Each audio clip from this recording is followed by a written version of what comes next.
Hello everyone, in this video we'll discuss the 2021 NEET PG Pathology MCQs. So going to the first MCQ.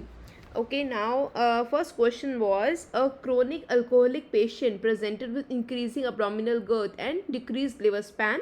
Liver biopsy shows hepatocytes with reddish inclusions. What is the content of the inclusions? Now here in this you can see it patient is chronic alcoholic. Okay, so patient who is chronic alcoholic and they are talking about some inclusions. Okay, and the content of the inclusions. So firstly, you should know that the inclusions which they are talking about are the medullary bodies. Okay, there are medullary bodies which are seen in the case of alcoholic liver disease. Now these are composed of intermediate filaments. So the answer over here was intermediate filaments. So in the next exam they can also provide you a picture also. Okay, so you can see this is the hepatocyte over here, and in the hepatocyte you can see there is a eosinophilic ropey intracytoplasmic inclusion. So this one, so it is ropey and it is very eosinophilic, and this is composed of intermediate filaments. So the answer was intermediate filaments. It is also known as medullary dank body or medullary hyaline, and it is eosinophilic intracytoplasmic inclusion. Now going to the second question. A patient with SCC lung, that is the squamous cell carcinoma lung, had undergone pulmonectomy.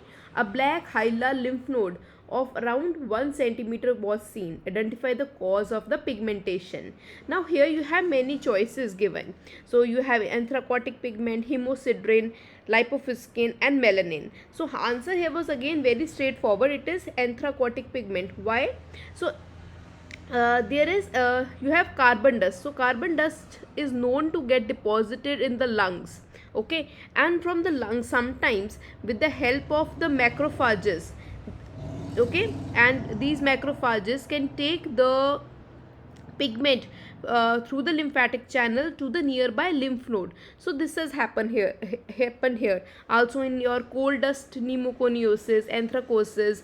So this happens. Okay, so here the answer was anthracotic pigment. Now other pigment which were given were hemosiderin. Now it is a brownish pigment. Then lipofuscin is a golden brown pigment, and then melanin, this is again a black pigment. Okay, but here there was no confusion, it is anthracotic pigment only. Now going to the next question. A 57-year-old man was working in a benzene factory for a long time. What can be the possible complication which can be seen in this patient? So it is just an exposure to a thing and which carcinoma person can get. So here the answer to this is blood cancer. Now if the question have been apart from benzene, it has been benzidine. Okay, remember one thing, if it has been benzidine, so benzidine is associated with bladder carcinoma. Okay, don't confuse benzidine and benzene. Now benzene is associated with many leukemias and therefore the blood cancer. So also you should know about some carcinoma which are seen with the specific group of agents, such as if you see asbestos. Okay, asbestos is known to cause lung carcinoma, and in lung carcinoma also it can cause adenocarcinoma and mesothelioma. So this can be asked. Then benzene, already we discussed, it causes which blood carcinoma? It causes AML. Okay, and vinyl chloride. Vinyl chloride is known to cause hepatic angiosarcoma. So these are few important ones. Now going to the next question. A 30-year-old woman on pap smear shows disorganized growth of cells is seen, and hyperchromatic nuclei is seen of the entire thickness. Which phenomena is taking place over here? Okay, so if it is pap smear or cervical biopsy. Okay, so there are few key points which you can see over here, that there is disorganized growth of cells and hyperchromatic nuclei is seen. So here the phenomena which is taking place, the answer here right is dysplasia. So let's go to the other types of the choices. Metaplasia means change of one epithelium to another epithelium. So there is no mention of such thing. Okay, so no metaplasia. Okay, then hypertrophy is the increase in the size of the cell. So not that. The carcinoma. Some people are confusing that it is carcinoma, but it is not carcinoma because here it is not mentioned about any invasion, any necrosis. So that is not mentioned over here. This is just mentioned that there is disorganized cells are present with hyperchromasia. So that is the feature of dysplasia. Dysplasia in the word meaning also means disorganized growth, and hyperchromasia like this is seen over there. Dysplasia can lead to carcinoma in the future. So this answer here was dysplasia. Now going to the next question, that is a patient with iron deficiency anemia, all of the following increases except. Now here we will discuss how you will reach to the answer, but the here going to firstly what is the answer over here was transferrin saturation, because transferrin saturation decreases. Okay, rest of the following increases. Now what all increases and decreases in the iron deficiency anemia are? Okay, so in iron deficiency anemia, firstly the serum iron and ferritin level, they will be low. Okay, because iron is only not there, so ferritin there is no storage also not there. Okay, now total plasma iron binding capacity. Okay, iron, the receptors they want to bind iron, so obviously the TIBC, that is the total iron binding capacity, will be high.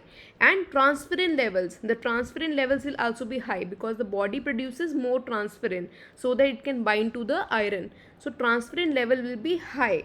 Okay, then one thing is transferrin saturation. Now transferrin binding to the iron, that saturation will be low because there is less of iron there. So transferrin saturation is low. This was your answer also. Okay, then free erythrocyte protoporphyrin increases. Now before formation of the heme in the body, firstly there is formation of FEP, that is your erythrocyte protoporphyrin. So when there is no iron, so the backlog increases. Okay, so it is not maturing up till heme, so this will increase, the FEPs they increase. Then hepcidin goes down because hepcidin, if it increases, it causes a less absorption of iron. Now there is iron deficiency anemia, the body wants the iron absorption to be more, so hepcidin will go down. So the answer here was your transferrin saturation, because TIBC also increases, protoporphyrins are increasing, transferrin receptors are increasing. So the answer was transferrin saturation. Now going to the next question. An elderly female with a mediastinal mass undergoes bone marrow biopsy which shows red cell aplasia. What is the likely diagnosis? So how we will go to this is a type of question with a paraneoplastic syndrome. Okay, if you remember the paraneoplastic syndromes, so there are few tumors which lead to a complication. Okay, so here the answer is thymoma, because thymoma is known to cause two things. Okay, one is your red cell aplasia, and second complication which thymoma goes towards is myasthenia gravis. So these are the two complications which are seen. So here the answer is thymoma. So there are many other paraneoplastic syndromes. Okay, so you can see over here in the Robbins, the red cell aplasia is caused by thymic neoplasms. Okay, one more you can remember, like DIC leads to the acute promyelocytic leukemia, that is the M3 variant, leads to DIC. Okay, so the questions can be asked on some important paraneoplastic syndromes also. So also like polycythemia is seen in patients having renal carcinoma. Okay, now going to the next question. A 12-year-old with a history of recurrent infections and bleeding gums, on investigation the patient had pancytopenia. Okay, and peripheral smear shows macrocytes. The bone marrow biopsy showed no megakaryocytes and is filled with fat globules. What is your diagnosis? Now if you see in a 12-year-old person, okay, when we are taking the bone marrow biopsy of the person, so bone marrow biopsy should be cellular of the person. Okay, So how much cellularity should be there is 100 minus the age of the person. Now here the age is 12. Okay, so around it should be cellular very much, okay, over here. So the cellularity here in the description, it is mentioned that bone marrow biopsy is showing no megakaryocytes and is filled with fat globules. That means the majority of the portion should be the cellular part. So actually it should be 88% should be the cellular part, and only 12% should be the fatty part, but here it is filled with fat globules. So this is seen in the aplastic anemia. Okay, so in aplastic anemia, the bony tissue, the bone marrow tissue is replaced with the fat. So this is the case of aplastic anemia. Now going to the next question. A rheumatic heart disease patient has undergone a biopsy. So they can ask, give you also the history of the rheumatic heart disease person presenting with migratory arthritis and all that, has undergone a biopsy. Histological features are given below. Identify. So here in all this it is very clear cut given that it is rheumatic heart disease person. Okay, so what is seen in a rheumatic heart disease is the Aschoff bodies.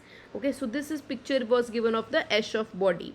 So the Aschoff body is actually what is some lymphocytes, some plasma cells, and a specific type of macrophage, that is the Aschoff cells.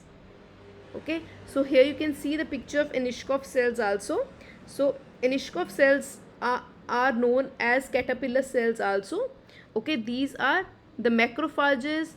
They have abundant cytoplasm. They have a nucleus which is gone into a ribbon shape. Okay, it has gone into a ribbon shape like a caterpillar. It has gone. So this is the caterpillar nuclei which is present in the Aschoff cells, and therefore they are also known as the caterpillar cells. So these are also very characteristic pathognomic of the rheumatic fever. Now going to next question. A female who is a software engineer who has been eating junk food regularly for few months and has been avoiding fresh fruit and vegetable. Her hemoglobin is 9 and MCV is more than 125. What deficiency she would be likely to be having? So here in this picture you can see the hemoglobin is less and the MCV is high. So that is, it is a case of macrocytic anemia. Okay, it is a case of macrocytic anemia. So sideroblastic anemia is microcytic. Acute blood loss gives rise to normocytic anemia. You have two choices left, your B12 and folic acid. Okay, now 1-2 things you should remember. One is that B12 deficiency. Okay, the sources of B12 are mostly meat. Okay, the non-vegetarians, the B12 comes from the non-vegetarian sources, not the vegetarian sources. Okay, very less from the vegetarian sources, and it's in the body, its supply is sufficient for some time. Okay, but for folic acid is very easy to be destroyed while cooking. Okay, unless and until person is consuming raw fruits, raw vegetables, the person will not have adequate folic acid. So folic acid gets destroyed very easily by any heat, any frying. Okay, and its stores in the body are also very less. So here the answer, because the person, they have been not telling here that person is avoiding meat. Okay, person is a vegan. Okay, if the question was changed, the person is a vegan. Okay, then it goes straight away towards the B12 deficiency. But here they are saying that person is avoiding fresh fruit and vegetables. Now the fresh fruit and vegetables were never the source of vitamin B12 in the first place. So here the answer comes to be folic acid deficiency. So therefore this is folic acid. This answer was folic acid deficiency. Now going to the next question. A 20-year-old female presented with webbed neck and shielded chest. Which of the following investigation and finding is most likely to be in this patient? So webbed neck and shielded chest, okay, they are seen in Turner syndrome. Okay, The Turner syndrome is your with the karyotype X and O. And in this person, what is the finding which is seen is your streak ovaries on the ultrasonography. This is just you have to remember, the streak ovaries are seen on ultrasound. This is the feature of your Turner syndrome. The subluxation of lens is seen in Marfan syndrome. Okay. Now other syndromes, just to so that you can remember, Turner's was XO, Klinefelter is XXY, there is extra X chromosome, Downs is trisomy 21, Edward trisomy 18, and Patau is trisomy 13. So they can also provide you a picture of a karyotype, and there you can have to identify which syndrome is there. Now going to the next question, a 55-year-old male has a multiple myeloma. He has come to follow up, which is the poor prognostic factors. Now there are multiple poor prognostic factors in case of multiple myeloma, but one and very most important, okay, creatinine is also a poor prognostic factor, okay, but the most important one is the beta 2 microglobulin. You have some cytogenetic abnormalities which are very bad seen in multiple myeloma. You have beta 2 microglobulin, which is, if it is high, it is very bad. Okay, so these are the poor prognostic factors. So poor prognostic factors such as elevated beta 2 microglobulin, your C-reactive protein, presence of plasma cell leukemia, presence of plasma cell proliferation or bone marrow infiltration, okay, and low serum albumin. Albumin, if it is low, then it is poor prognostic marker. Now going to the next question. A patient presented with anemia, bone pain and hepatosplenomegaly, bone marrow biopsy showed the following picture. What is the enzyme defect? Now here you have to see the picture of this, okay. So here, this picture, okay, this shows the presence of one of the very characteristic things, okay, which is known as crumpled paper appearance. And this crumpled paper appearance is seen in your Gaucher's disease.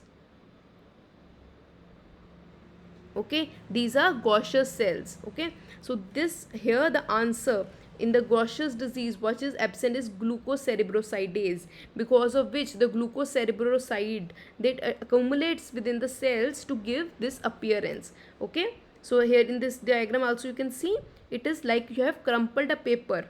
Okay, so this is the appearance which is seen in Gaucher's disease. Now going to the next question. A patient with lymphoma comes to be on the marker is CD10 and BCL2 positive. Okay, what can it be? Okay, so this is the question over here. So here the answer is follicular lymphoma. Follicular lymphoma is CD10 positive and BCL2 positive. Here the catch was BCL2. Okay, so you have many BCLs. Okay, so the BCL2 is seen in your follicular lymphoma.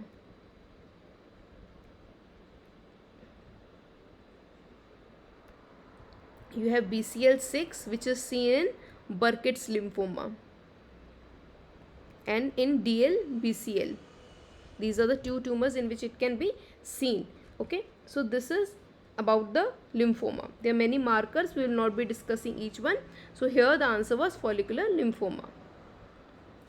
Now going to the next question. 35-year-old presented with reduced pulse on the upper limb and retinal hemorrhages. What is your diagnosis? So here they are referring to disease which is pulseless disease in the vasculitis.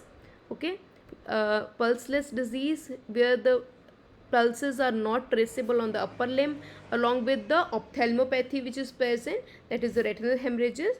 This is very characteristic of your Takayasu arthritis.